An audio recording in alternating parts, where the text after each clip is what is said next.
ఎప్పుడు మన గురించి ఆలోచన, మనకే మన శరీర వాంఛలు తీర్చుకునేదేనా మన ఆలోచన? ఎప్పుడు మన కోసమేనా మన బ్రతుకు? నేను నా ఇల్లు, నేను నా ఇల్లు, ఇదేనా జీవితం?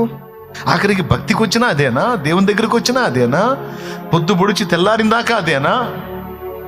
తెల్లారి మళ్ళీ రాత్రి అయిందాకా అదేనా? నేను నా ఇల్లు, నేను నా ఇల్లు, ఇదేనా? ఎంతకాలం ఈ అజ్ఞానం, ఎంతకాలం ఈ అంధకారం?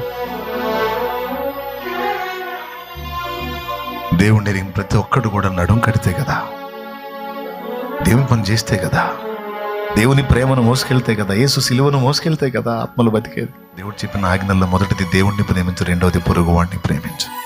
ఇతరులను నిజంగా మనం ప్రేమిస్తే వాళ్ళకి సువార్త చెప్పకుండా ఉంటామా? వాళ్ళ ఆత్మరక్షణ కోసం ప్రార్థన చేయకుండా ఉంటామా?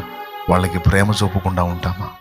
వారి కోసం ఎవరు ప్రాణం పెట్టారో, ఎవరు సిలువెక్కాడో, ఎవరు రక్తం కాచారో, వారి మార్పుని ఎవరు కోరుకుంటున్నారో, వారు బ్రతకాలి, బాగుండాలి, వారు క్షేమంగా ఉండాలి, నిత్య జీవంలో ఉండాలని ఎవరు కోరుకుంటున్నారో ఆ ప్రేమామయుడిని ఒక్కసారి వారికి పరిచయం చేయాలి.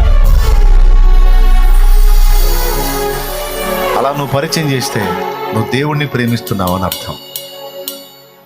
నువ్వు దేవుణ్ణి ప్రేమించినట్టు పొరుగు వారిని ప్రేమిస్తే